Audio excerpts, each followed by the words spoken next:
Director of the University of Louisville EcoReps program. We're interested in sustainability, education, and service. We have a monthly speaker series. We try to bring folks in from out in the community to help us learn about various sustainability related issues. And this month we have Byron Gary from the Kentucky Resources Council. He's a program attorney there and has a wide experience in sustainability related issues, and is going to talk to us a little bit about Kentucky environmental legislation, which sounds like a hot topic. I'll tell you what. So, we are very excited to learn about this. Thank you all for joining us online. If you can make it down to the Center for Belonging, Access, and Engagement, the Bay, if you know what that is. Anyway, if you can come to the Center for Belonging, Engagement, and Access, we have Subway sandwiches for you in addition to this great presentation. And of course, if you're watching the recording of this, we have these every month, the last Friday of the month from noon to 1 on campus. Please feel free to join us for the April EcoReps meeting, where we're going to have a pancake party. We're going to have local maple syrup and honey for those pancakes, and that one will be in the University Club this year. So thanks for making the time. And without further ado, I'm going to pass this over to Byron. Thanks for coming, sir. Thank you, Brian. Absolutely. And hello, everybody. There's not too many of us here, so feel free to just interrupt, keep it a conversation. Let me know if you have questions when they come up. I don't mind being interrupted, not one bit. So I put Kentucky environmental legislation in quotes, not because I'm a big fan of scare quotes, but because that's what I saw the title. I saw that online. As the title of this one.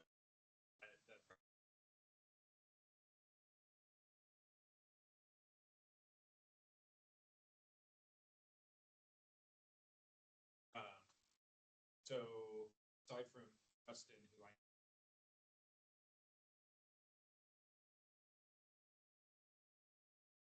so we're a little over 40-year-old serving. We were founded in 1984 by Tom Fitzgerald, aka Fitz, who's still kicking around. He is no longer our director. He's of council with us now, which means sort of senior advisor. And he tried retiring. Retirement didn't take. And he now works the hours of mere mortal instead of whatever ungodly hours he was working before when he was the sole person running KRC. So this is our mission statements. I usually abbreviate it to Fitz's pithy statement that we stand for those who are downhill, downwind, and downstream. That's our mission. And I was hired in 2023 at KRC to help launch a new program called the Kentucky Environmental Accountability Project. At the time, we were calling it Good Trouble, but as we formalized it, the name we ended up going with is KEEP. It was originally to be a 3-year fellowship, which I would be coming up on the end of soon here. But fortunately, we've secured extra funding for me to do other things. The idea was to increase citizen engagement in environmental decision making. There are literally thousands of environmental permits, regulations, decisions of all sorts issued across just Kentucky every year. And literally 2 of those probably ever get a public comment. It's just an extremely dense, technocratic area of law that is really hard to get involved in. But people are concerned, right? They're concerned about what they're breathing, the water they're drinking, or recreating on. And climate change is an issue for everybody. So just an example of what public engagement can do. Can anybody identify the picture in the background here by chance? Or anything in it? That's the old Louisville? That's Louisville in 1973. 73. I was talking That is about this. downtown. I saw this in my class the other day. Yeah. So if you're ever looking, by the way, I can share this presentation, but that link is a series between 72 and 77. The EPA had a whole core of photographers they sent around the nation to take photographs. And there's a lot of great environmental stuff, the Cuyahoga on fire, et cetera, et cetera. But there's a lot of just people doing everyday things in nature and in their environment. So it's a great resource. But yeah, that's downtown Louisville. roughly from over somewhere in East Louisville, I guess. So some of the barriers to public engagement, aside from it just being a really dense area, lack of capacity and resources. People just don't have the time, even if they have the wherewithal to find where these permits are posted and stuff. The time to read one of these without a legal or technical experts is all consuming. And there's no real training out there on how to pick up a Title V permit or a 401 water quality permit and actually deconstruct it and understand anything that is said in it. I'll go through a little bit of what that looks like in a minute. So we are getting ready to finally start posting some of the modules that we have been working on for the past 3 years. Clean Air will be one of those. I've put together some packets explaining the Clean Air Act and permitting in the Commonwealth as basically as I can.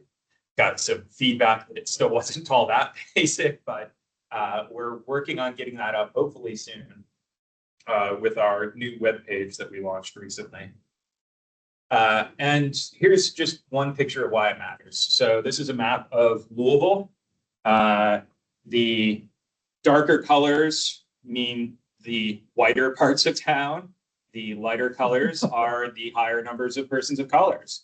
So you can see the concentrations around Newburgh and the airport, and especially West Louisville, where the highest concentrations of Black people, especially in West Louisville, and immigrant populations next to the airport are. And then the red circles are hazardous air pollutant emissions from large facilities in the city.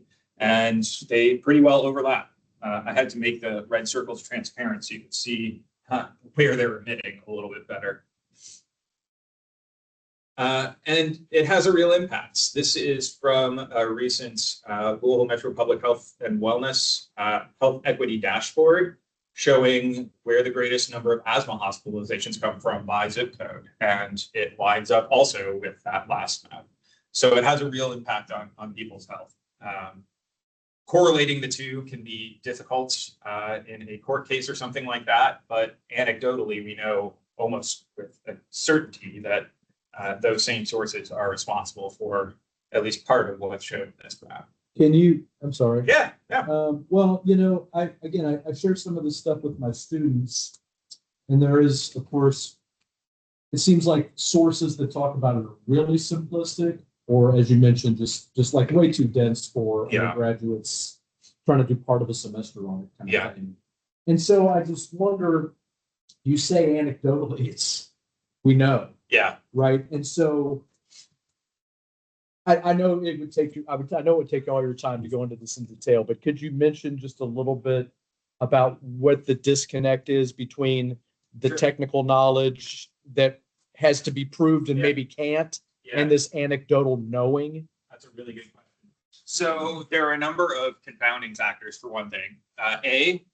Linking those asthma cases here to any one of these sources is almost impossible. There's too many of them there to say it was, you know, American Synthetic Rubber Company or Xeon or Hexion or any of the others in that same area that caused a particular case of asthma or something. So it's not like about preponderance of emissions. Yeah. So there are citizen suits under the Clean Air Act, but you have to name a specific defendant. Right. And there was a case a while ago in West Louisville, actually.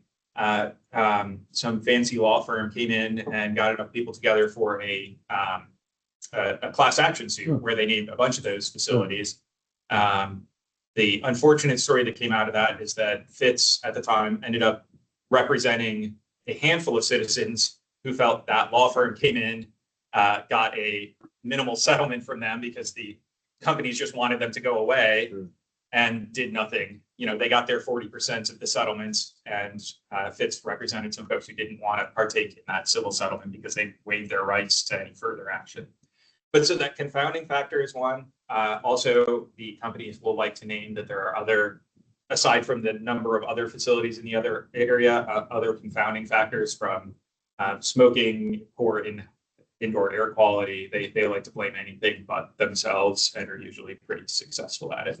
They have a lot of very high paid scientists and lawyers and stuff like that. And they're the ones also getting appointed to EPA boards and whatnot now.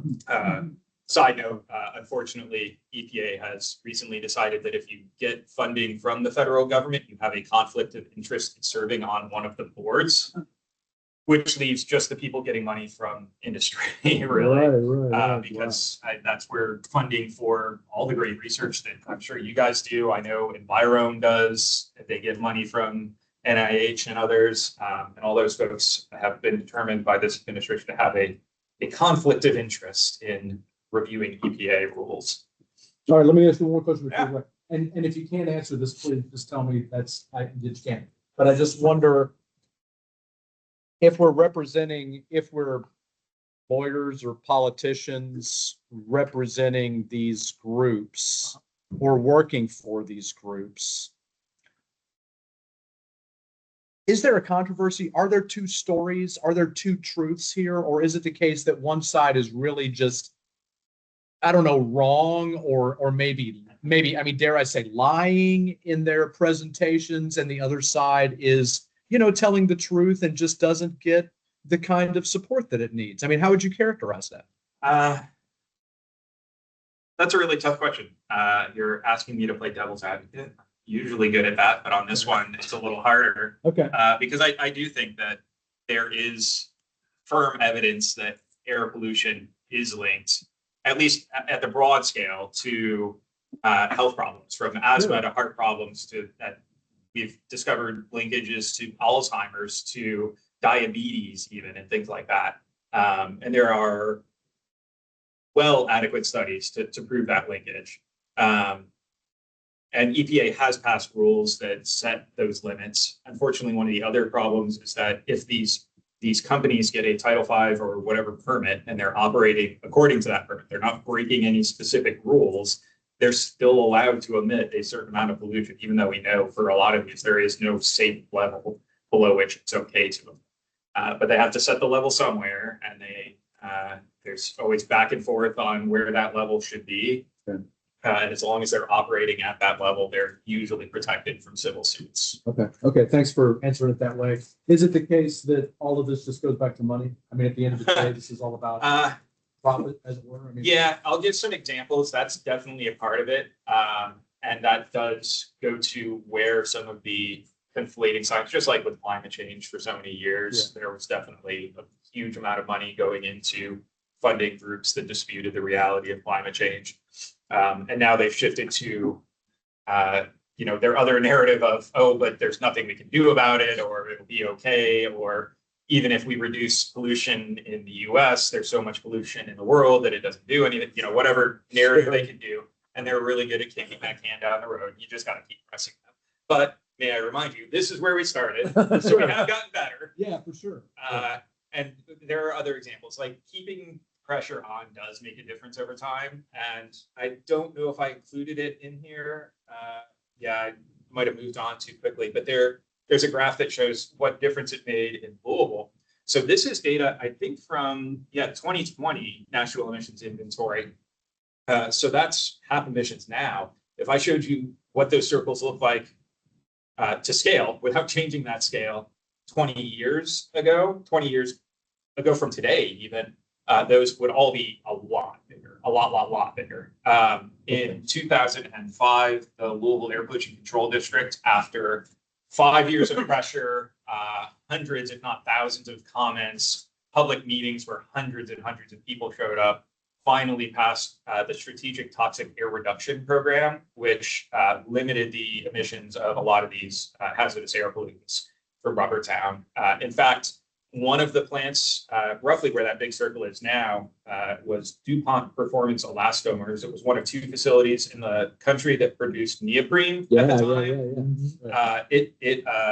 They owned two of those facilities, one here, one down in St. John the Baptist Parish in Louisiana. They, after SAR was adopted, decided for business reasons to close the one here, consolidate production in Louisiana.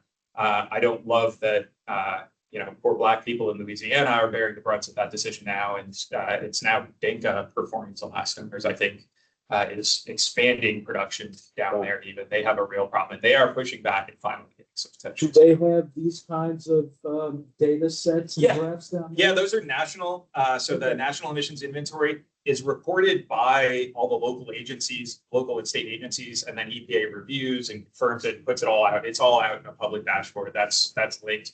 The American Community Survey stuff is from the Census Bureau. I processed all the data and stuff, but it's all out there to get for anybody. Thank you. So Title V specifically, does anybody know what a Title V permit is? What it means? Not the slightest. Okay, that's okay. Just, yeah, setting a baseline. So Title V was a new provision of the Clean Air Act adopted in 1990 with the Clean Air Act amendments. Prior to the 1990 Clean Air Act amendments, there were a lot of weaknesses in the Clean Air Act, but one specifically was facilities didn't have one permit. A facility like a power plant would have 4 different permits for each unit, a separate permit for the pollution control equipment for each of those, a separate permit for their emergency generators, their fire suppression equipment, every little piece of equipment had its own permit. And to figure out what actually applied to a facility, you'd have to submit an open records request, get probably 20 or 50 different permits, figure out what was in each of them, and then pull them together yourself. So Congress very wisely decided that all major facilities, so all facilities that meet certain thresholds, generally 100 tons of the common pollutants or 25 tons of those hazardous air pollutants, have to get one single Title V permit for all the equipment at their facility. And that consolidation really did help. But Title V itself is still a beast to get through. This is some boilerplate that EPA puts out with every decision on an objection to a Title V permit from citizens. And the key here is the very last paragraph. Title V doesn't contain actual limits itself. It is just a vehicle for compiling all of the limits into one specific vehicle. It is not a place where we're viewing a Title V permit. You can challenge what the limit should be. There are some exceptions to that, but more often than not, it's just making sure that the limits are the right limits from the rules and that they are backed up by adequate monitoring, record keeping, and reporting. So you can challenge that. You can challenge whether or not they have adequate monitoring, record keeping, and reporting. And that's really the best way to challenge a Title V permit. And it's really effective because if you have a limit that says thou shalt not emit more than 1 ton of methyl ethyl death per hour, and then another provision that says you monitor this on a 30-day rolling basis, that's not a 1-hour limit anymore. That's a 30-day rolling limit. And you see those sorts of things a lot. And it's a really good way to strengthen these. If you can find those mismatches between the monitoring and the actual limits and make sure that they match up. So that means in that kind of a case, that means like they could emit for an hour and really not monitor it. Specifically, they have to monitor over the 30 days. It averages out. So they can emit everything in that 1 hour that they're allowed to over 30 days and just average it out over that full 30 days. That's an extreme example, but you do see those mismatches. So this is what a Title V permit looks like. I'm picking on Bakelite because we use them as a sort of experiment for a heat project with some folks from Rubbertown. It's a facility, I think I said Hexion earlier. Before that, they were something else. This is a facility that has passed hands like 4 or 5 times in the past 10 years. This was Hexion. Okay. It's now Bakelite. Before Hexion, it was something else. Bakelite sounds a lot nicer. Yeah, they got bought out by some nice sounding company. They are also responsible for roughly 25% of the malfunctions from all of the Title V facilities in Louisville. Nice. They just all the time, startup, shut down, malfunction over and over. So that's part of why we picked on them. They aren't the biggest emitter, but they have a lot of problems. This was their Title V renewal permit. This is just the cover page. Most of what it looks like is this. So you'll get provisions like the owner or operator shall comply with applicable requirements for process vents, heat exchange systems, storage vessels, transfer operations, and wastewater streams, and 40 CFR Part 63 subparts F, G, and the applicable requirements for equipment meets in 40 CFR Part 63 subpart H for existing sources for its 2 formaldehyde process units, blah, blah, blah, blah, blah. Piece of cake. Yeah. I still don't know what a well, I know what a heat exchange, a process vent even is necessarily. Heat exchange system just means like a boiler or something like that. But yeah, it's this one, that's page 19 of 210. That's 210 pages of that. If you're lucky, you'll get every once in a while a nice little table like this that breaks down what the limits actually are by individual units and stuff like that. But there's no diagram of the facility. There's no way to like figure out how all these units link together or anything like that. It's just nearly impossible. And the way APCD structures its permits is actually better than the way that the state does. But for APCD, they break it down by unit. So unit 1 would be like their formaldehyde processing or something like that. And then within unit 1, they have the limits, section 1. Section 2, monitoring, section 3, reporting. And they're, 25 pages apart. So it's a lot of flipping back and forth to see, does the monitoring here actually line up with the limit there or whatever. It's really confusing and difficult to do. So I left out the example. What we ended up doing, working with Rubbertown Emergency Action and some other folks, luckily had a couple of interns at the time, was we made a spreadsheet and column A was this is the pollutant, column B is this is the unit, column C is this is the limit, column C, or I've lost track, is the monitoring. So you could see them like actually line up in a row. And then anytime we could not find monitoring that matched, or we found monitoring but it didn't match, we would highlight that and submit just the whole thing and say, this is what you guys should be doing for us. Like, we should not do this. Send it back to us.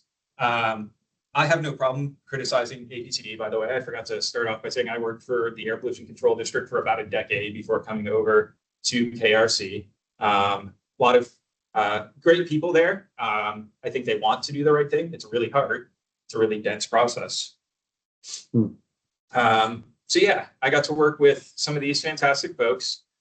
We had a couple of get-togethers.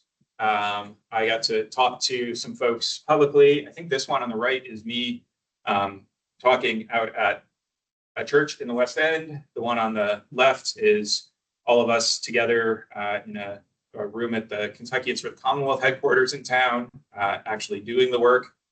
And for Bakelite, just highlighting one of those circles. This red circle is not to scale from those emissions before. That's just the location of it. Bakelite is pretty much right in the heart of Rubbertown. Predominant wind pattern is like that. So you can see like straight at all of the Black population in Louisville is where their emissions head. That's a wind rose, for those not familiar. It's where the wind is coming from most often and at what strength. So blue being lighter winds up to red being stronger winds. And most wind comes from the southwest Louisville. And just real quickly, I've been noticing that the smell from the stockyards is super bad. Like in Cherokee Park, I can smell it all the time. Do you live in the Highlands too? Yeah. Yeah, my son goes to Bloom Elementary. We smell it out on the playground now. It's got so bad. That tends to happen when the air is a bit more stagnant, I think, and so it's not blowing over into Indiana. It's just sort of floating around a little bit more. I talked to the folks at APCD when I went to a board meeting, and they said, yeah, we've been getting a lot more complaints. They don't know exactly what's wrong, but all they can do is just keep finding them. Like, it's just a cost of business for them at this point. Right. Like $100,000 a year. Okay, that's the price. And I don't know why it has gotten worse though, but it has definitely gotten noticeably worse from Swift. Oh, it's good to hear, because I thought it was just me. No. If you don't have it already, download either the Metro 311 app or Smart City, and every time, the more reports they get, the more fines they'll get. Cool, me too. Where does that money go? So a couple of places. Most of it goes into specifically some of the operations at the Air Pollution Control District. So we at APCD, they have a full-time county attorney who works there and a paralegal. They are funded entirely by the fees for violations. The Grow More, Mow Less program that gives rebates for electric lawnmowers and stuff like that is entirely funded by fines, and a couple other programs, but it mostly stays there, which is a complaint that has been heard from the community a lot, that it should be going back to do things for the community that is affected by a given NOV, which absolutely right. It's hard to see how that works out, but surely somebody can like get together a work group and figure out some projects that can be helpful based on input from affected communities. Oh yeah, I did. So this is the example spreadsheet, and on the left are the comments that we submitted on that particular permit. So yeah, you can see pollutant standard section basis, like basis meaning where in the rules is the reason for that particular limit. And then over here is the monitoring and record keeping. And there you can see if there's one, shall not be the owner or operator shall not cause to be discharged into the atmosphere from that affected facility particulate matter in excess of 0.145 pounds per million BTU. There was no monitoring for that. I think the response we got is that that particular unit can't emit more than that. So why make them monitor it? Which I still find kind of odd. Like I get that, but there are a lot of problems there. If you ever pick up one of these permits, aside from doing that, one other thing to do, search for the words AP-42. Anywhere you see AP-42, that means they are not monitoring shit. Excuse me, I'm sorry, not monitoring anything. They are estimating emissions based on average emissions from a number of different facilities that are published by EPA and sometimes aren't updated for decades. Wow. And they just say, this is how much methyl ethyl death we put in here based on the AP-42 is how much they estimate will come out the stack. And that's what we're saying we emitted based on that emissions factor, they call it. Yeah, I like pointing out that EPA has said that's not what the AP-42 is for, but they continue to say, well, we don't have a better way to do it. So, Wow, and I mean, that just strikes me as, I mean, a huge opportunity for, you know, graft even, I mean, among, you know, other kinds of fraud. I wonder, what do you do with that? Do you just, it just stays blank and they get a fine and they continue? I mean, is that kind of they the don't get a fine.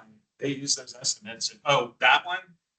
No, they don't. Yeah. I mean, just for example, if they use the estimates and they say, well, we're not monitoring it, we just did the math. Oh, it says in the permit they can use the estimates. Okay, so those just don't ever get addressed at all. Wow, but really it could and it's be common across the country. That's not just here. It could be malfunction. That they do have to report if it's malfunctioning. So there are usually, aside from the AP-42, emissions factor requirements that if something malfunctions and they know about it, they have to report it.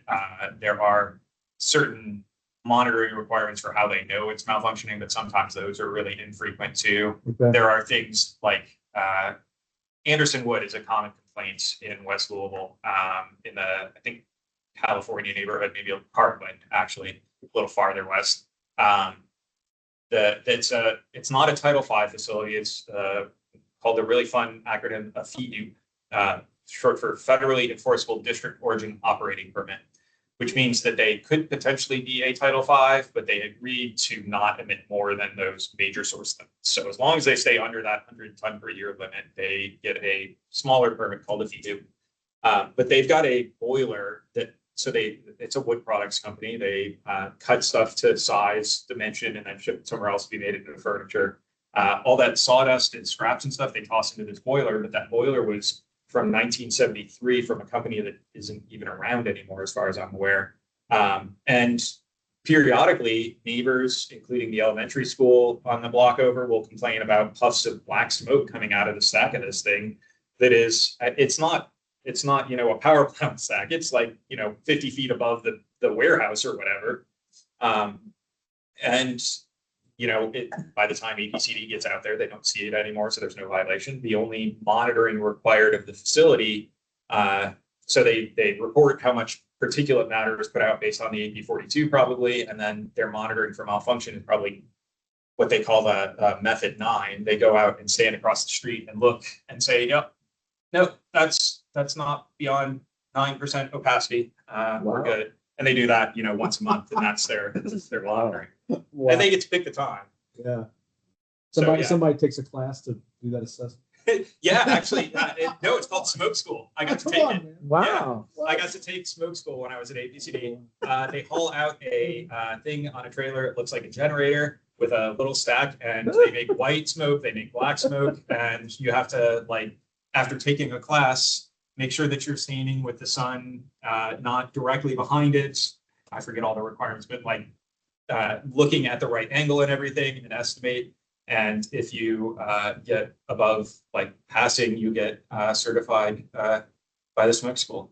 And you got to do that once a year if you're doing method 9s. So I got to go out there and stand next to folks from LG&E who also has to do that. Wow. But they also have more sophisticated monitoring there for some of that. Yeah, Byron, appreciate your presentation. You're making me angry. That means you're paying attention. I know that, so I have a follow. Yeah, which is, say you submit comments, we think you're doing wrong. And do they read it? Why would they? And if they don't read it, can you sue them? What kind of monies are they talking about? It's $100,000 a year. It isn't even candy. What about who's got the agency to lift heavy weights? Where's the power? Where is it only in law changing, which is why Fitz always went down to Frankfurt or whatever.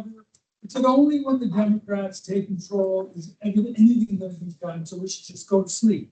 So a lot of it probably has to do with EPA rulemaking rather than law changes. It's mostly in Frankfurt. There are some. I'll talk about some of the okay things they're doing this year, but most of what Fitz and now Audrey are legislative agents in Frankfurt is stopping bad stuff rather than pushing through good stuff.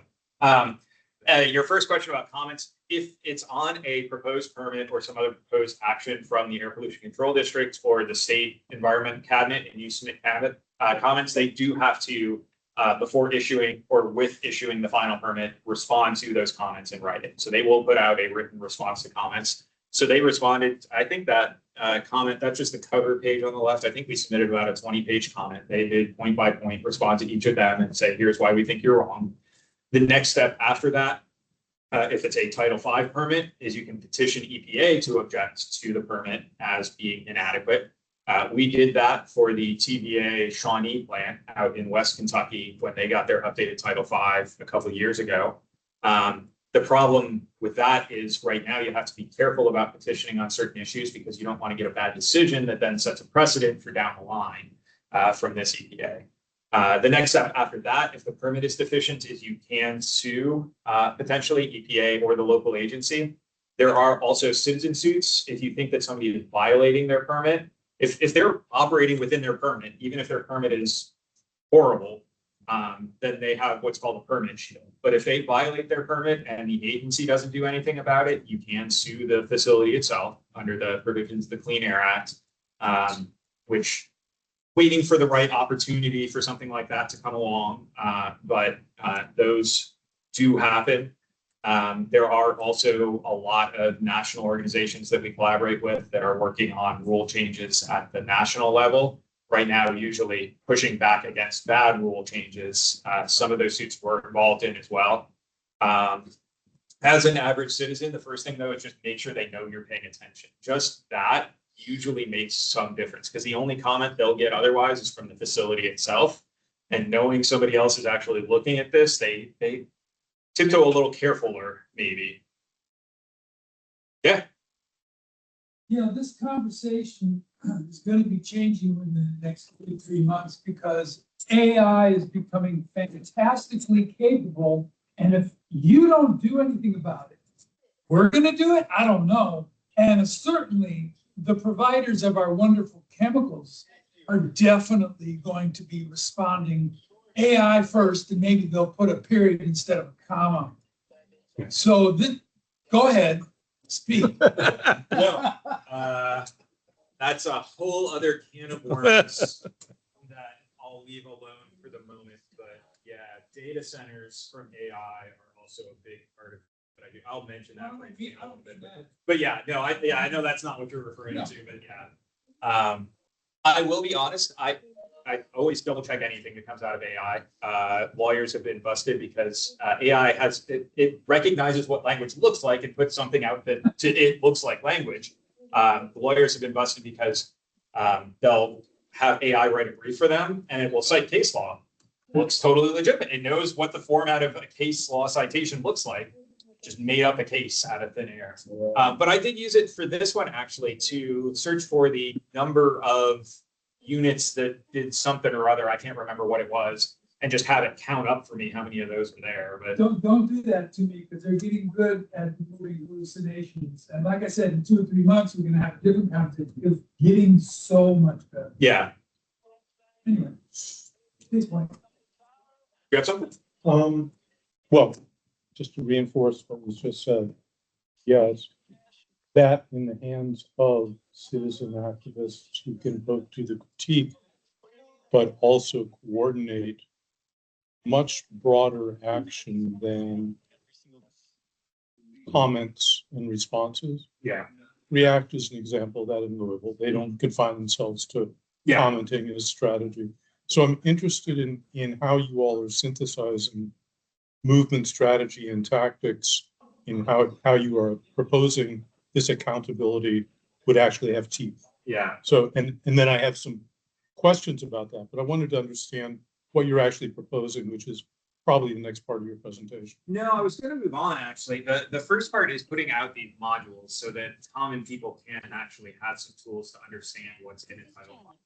Not AI style understanding where money put out at whatever level language you tell it to give you digestion of that permit, but to understand why a bit better. And I think people understanding why so that they can comment on permits will be the first step to accountability. People actually being able to show up, and I work a lot with Ebony at React, having her tell me what they need and going out with them to make sure that they have the tools that they need to understand, so that when they make a comment, it's not as easy for APCD to say that's not how it works or something like that. So they know how the levers of power work when they're commenting. So that's one just in West Louisville, the Air Justice Project, which is somewhat defunct or being rolled into React now because Megan Poole left for Texas, is another great example. Yeah, I heard the piece on the Louisville Public Media. They did a piece on that recently. Did you hear that? No. About the thing that you're talking Air about? Justice? Yeah, the Air Justice. Yeah, it was really, really good.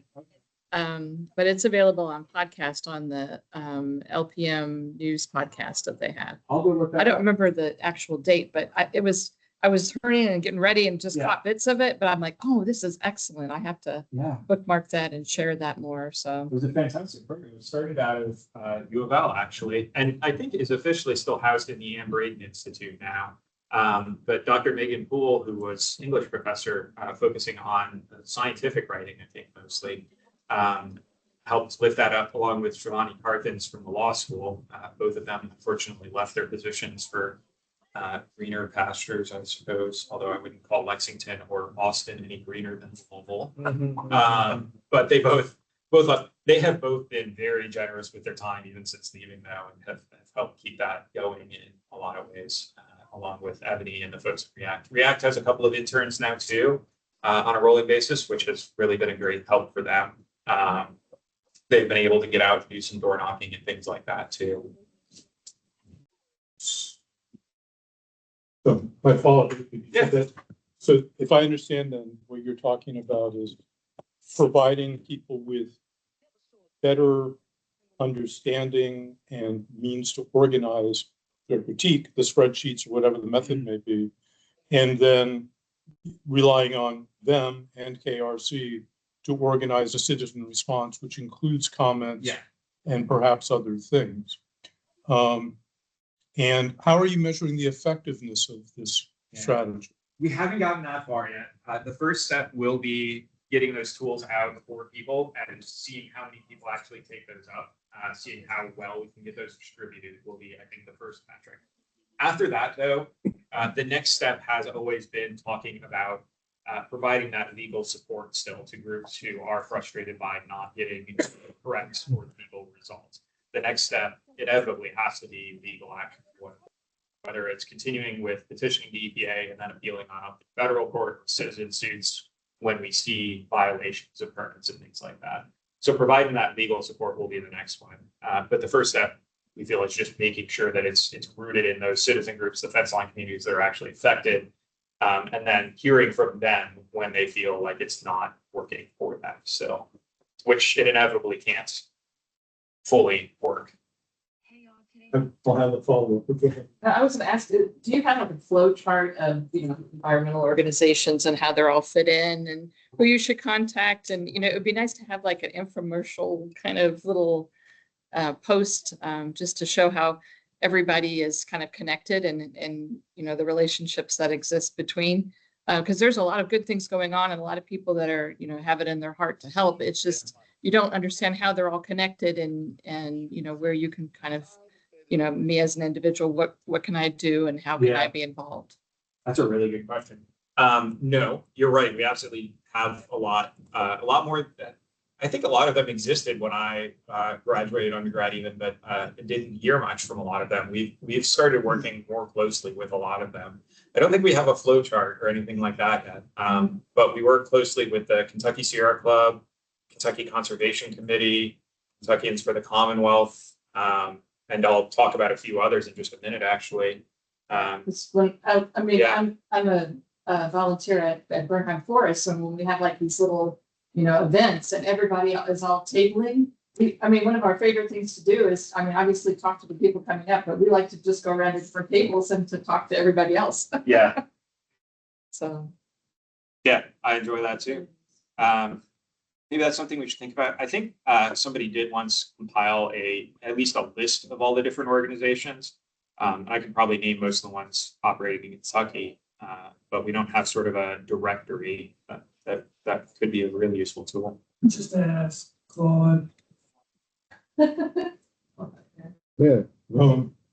So, and perhaps you're going to be describing this, what I'm about to ask, but to the point about lists and so on, it's not, well, at one point there was some work to develop a news service going beyond the KRC newsletter that would be inclusive of all the bioregional networks. Yeah. Not only in terms of activist groups, but of all of the organizations of society in terms of their potential for moving towards circular economy and justice models for their organizational base. And that was a platform. Like internally and between them, because of course the challenge is to reshape all of those relationships and material flows in decision making. So, and that was in particular Paul Hawkins' set of projects on developing a global social media presence for these sorts of things, which unfortunately died during the recession. Yeah. That platform, Wiser. And there was very little buy-in amongst groups because it's so different than how people conceived of who they were and how decisions occur, particularly in the absence of actual collaborative democratic practice, which is not how most organizations functionally work, whatever their same reason structure. Occupy Wall Street fizzled after that was the same set of issues. So here's the question for your just transition and for a theme I detect here. There was a model developed in the 70s and forward for working across organizations, collaboratives for national movements called the anti-bureaucratic coalition model, which came out of Movement for a New Society.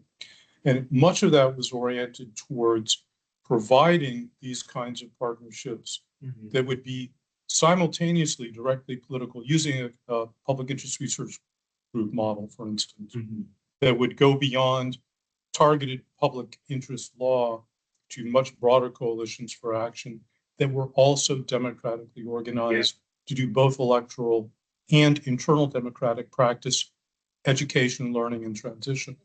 So there are a number of these that have been attempted. Much of the current just transition movement identifies these sorts of opportunities, Mhm. however well it may be carried out. So when I ask you about how you were measuring success Mhm. and how these tools could serve where we need to go, Yeah. part of the challenge is that from these sorts of interventions that you're describing, how does that result in a circular economy, a democratic society, et cetera, rather than being an engagement on the side of bureaucratic processes? That's a really tough and big question. I think probably beyond what I have in mind today, Except but that- yeah. except that But it there are must examples. inform your strategic assumption. Yeah. The Climate Justice Alliance is one good example of that on the national level.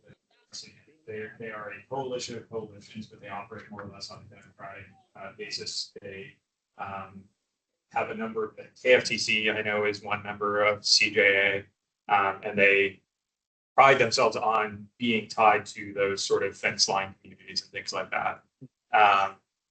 Doing democracy on this scale is really tough. And part of the trouble that we run into with the joint intervener model I'll talk about in just a minute is democratic processes are really hard to move quickly to, which is not to say we shouldn't proceed democratically or with fence line communities in mind. It just has been very difficult for us to figure out among a group of groups how to say when the Public Service Commission puts out a decision, get our statement out within 24 hours as a group that has all had to run it up through their individual chains for approval and all of that, and something that we all agree on and everybody's had a chance to edit. Because within 24 hours, the utilities or whoever else have already gotten their statement out, the news cycle has moved on, and nobody will hear what we have to say about it. So that's just one of the issues that we have run into, but we do have those sort of processes in mind. I don't think we've moved to that deep a thought on it yet, I would say. But that's really interesting. I was going to find something to jot down, but I'll have to find the principles that you mentioned from the Movement for a new society. movement for a new society. I'll remember that now. I have to look that one up. So that's interesting. And the language is, of course, different than how it would be spoken of today, but go ahead. Yeah. So aside from the Kentucky Environmental Accountability Project, one of the things I asked, do we have a hard stop at one? It's the other side of the this is the only one. Okay. Well, anybody who has to leave, feel free to. Thanks. I'm not hard stop, but Good, tell we me to can- shut up whenever you're ready. We'll keep recording it. It's fun. Thank you. So one of the things I asked when I was being interviewed for this job at KRC was I work at ABCD. When we get an application for a permit, as long as it meets the requirements of the Clean Air Act, they get their permit. We don't have a whole lot of discretion in whether this is something that should be built in the first place. So what are you guys doing at the Public Service Commission? The PSC, for those not familiar with it, is a 3-member administrative, incredibly wonky, technocratic. If you thought a Title V permit that's 219 pages, just wait. They get to oversee all of the utilities in Kentucky, with some exceptions. The TVA in the Southwest and the municipal utilities are exempt. But LG and EKU, all the co-ops and things like that are overseen by the PSC. More than 1,100 utilities all told. Most of those are small water systems, but electric, natural gas, telecom. They actually get to approve whether building this power plant is the least cost option. They actually get to decide whether that is the right thing to do. So I asked, what are you doing there? My mistake. I'm doing it, was the answer. And it has taken up so much more of my time than I thought it would. 219-page Title V permits feel like a cakewalk compared to a docket that spans 9 months and thousands of pages of discovery and spreadsheets and economic models and accounting and like all of it. It's the probably utility regulation is probably the most difficult to break into, the highest learning curve of any field that I can think of, because it covers all of it, really. So there are a number of different cases that they overview. Rate cases being the most common. We just got through one with LG&E and KU that was in the news. You probably heard about that some. But there are also certificates of public convenience and necessity. That's where they decide whether the power plant should be built in the first place. Integrated resource plans, where they have to project out for 15 years what their plan is, how much load growth they're going to see, and how they plan to deal with it. And then there's demand side management, energy efficiency type things, and other variety of other different types of wonky cases. In Bernheim. Yeah, that was a CPCN, whether they should be allowed to, not just power plants, but pipelines, transmission lines, things like that need a CPCN. They're after Berea too, that area there. Yeah, with the transmission line. Joe Childers, one of our close allies on our board, represents Berea College actually in that case. So this is a model that Fitz started, but really has taken off in the past 3 years, called the joint intervener model. Thank you so much, Brian. Yeah.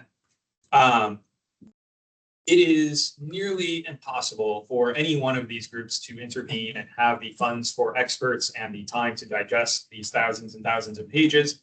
So Fitz has a fun story about being contacted by AARP about a rate case for LG&E specifically. He started the call with AARP ranting at them for sending him information for retired people at his ripe old age of, I think, 55 at the time or whatever. But then afterwards agreed to represent them. And eventually it morphed into this. No one group has the capacity or the resources to do this on their own. So let's represent all of them together. So I commonly represent Mountain Association, Kentuckians for the Commonwealth, Kentucky Solar Energy Society, Appalachian Citizens Law Center, and Metropolitan Housing Coalition, depending on what part of the state it's in. Some subset, usually of 4 or so of those groups. Sierra Club now usually has their own representation and goes it alone. I represent those 4 or 5 groups, depending on the case, and depending on the size of the case for Justice, which is a national, the biggest environmental law firm in the world. Co-counsels with me, actually. They have some fantastic lawyers who listen to what we want. They're very responsive to our needs. It's not all about just their mission or whatever. So they regularly participate in rate cases and stuff like that with us too. And there are a variety of issues. This is the difference from median household income in the US on average by census tracts in Kentucky. Most of Kentucky is significantly below the median household income across the US, particularly in areas that have the highest rates, particularly out in Eastern Kentucky, where they have a lot of manufactured housing and mobile homes, particularly in West Louisville, where they have a lot of, poor, old, inefficient housing that also uses a whole lot while facing these high rates. And we continue to see coal just absolutely dominating production. The bigger wedge that has been made up of production of energy in Kentucky is natural gas, and that's just been, over the past decade or so. So this is the sort of issues that we face. And I'll share these. Feel free to take pictures, I don't mind, but I'll share them too if you want the slides. By the way, you can't really make it. Sometimes when I do this slide, I highlight at the very tip right here in the past few years, there's a tiny little yellow wedge in there, or I guess it's blue in this one, not that blue, above that, even smaller, that makes up the only renewable resources in Kentucky other than hydroelectric. Hydroelectric is the bigger blue one. And just because of that, like finally seeing some inset, the Kentucky legislature reacted to protect the interest of their constituents, i.e. coal. And in 2023 adopted Senate Bill 4, which for the first time required approval to retire fossil fuel assets, not just to build new ones, but to retire anything they wanted to retire that was powered by fossil fuels, and set up a rebuttable presumption against the retirement of any such. They had to show all these different things were true before they could retire a fossil fuel. We litigated a case with LG&E and KU that was sort of a test case here. They were proposing retirements of four coal units, the building of 2 new gas plants, and the building of some new solar. Kentucky Coal Association also intervened. We didn't get a perfect result, but the PSC agreed with us on interpreting much of what this rebuttable presumption requires and said, well, renewables can be dispatchable too if you have enough of them. So the Senate didn't like that. So they came back in 2024 and adopted Senate Bill 349, which set up a whole new commission before the PSC called the Credit Where Credit Is Due. It's a great acronym, the Energy Planning and Inventory Commission, or EPIC. So great acronym, horrible thing. It's a set of, I don't even have them all here, I think 17 representatives, a utility, a co-op, the Coal Association, the Oil and Gas Association, Transport of Coal, Transport of Gas, purchasing or sale of fossil fuels, also by Kentucky Coal Association, nuclear, industrial consumers. Somewhere down on page 2, there's one for renewables and one for residential customers. The appointment for residential customers, by the way, is the CEO of GE Appliances here in Louisville, because appliances, they know what. Yeah. Just real quick, the coal license plates? Yeah. Can we have one where we have like the environmental one? Indiana actually has one, amazingly, right? Yeah, where's ours? And where does that money go? I don't know if those coal plates go to fund KCA or not. I see quite a lot of them. Yeah. I love it when I see them on Teslas. Oh, they're always on Yeah. Teslas. Yeah. I guess you're absolutely right. It does keep the lights on in your car. I wonder how many of those actually just like it because it's a all black license plate to match their. Wait, I don't know. Yeah. Yeah. What it is. And recently we've seen another issue come up. The utilities are starting to project tremendous growth in the amount of demand they are seeing, primarily because they think they are going to get all these new data centers to come to Kentucky. A data center is basically a warehouse, just like one of the Amazon warehouses you'll see along 65 or whatever, but it's filled, from bottom to top with racks of computer servers that consume tremendous amounts of power themselves, have cooling systems that also consume tremendous amounts of power, and on and on. And that is what they think is going to make up this, from the zero line all the way up to 10,000 additional gigawatt hours per year by 2039. Actually, by 2032, they think most of these might come online. We have some doubts about how real that is. I know AI is real, data centers are happening, but a lot of the ones being built are like out on Campground Road here in Louisville. They're building one, but it's not Microsoft or Google or Amazon. It's being built by a local real estate developer and a speculative national company called Powerhouse Data Centers. They build these and then try to fill them with tenants later. So LG&E is building a new power plant that basically could just fuel that one data center if it ever gets filled up. But we don't know who the tenants are, if there will ever be tenants yet. But we already have a power plant being built to potentially fuel it. So yeah, that's a real problem, a real concern for us. And between SB4 and SB 349, the only way that you can bring new renewables on. You can't retire fossil fuels with renewables, but you can bring new renewables on. So we're working within that framework, and we're working in the framework where, notice where the zero line is. This isn't all growth. If it weren't for those data centers, we actually have almost as much shrinkage from efficiency gains and distributed generation, i.e. rooftop solar, would more than offset most of the rest of the customer growth, electric vehicles, and other major account growth. It's just data centers. Like without that, it almost balances out or even goes a little negative. Like we would be more efficient in 10 years. So within that framework, we're thinking about how to move forward. And we retained an outside experts current energy group, along with some of our other partners that I mentioned earlier, to conduct a study of what is actually the least cost path forward. Evaluate all the different options, do what the utilities are supposed to be doing in their IRPs, and find out what is the least cost option to fuel, assuming the low growth that all the utilities are projecting right now.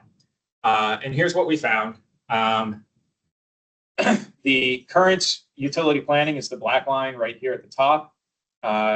If we instead actually let the model choose the most economic option, we would get the blue at the bottom, which includes a lot more renewables and a lot more demand side management. So things like energy efficiency, as well as what we call demand response.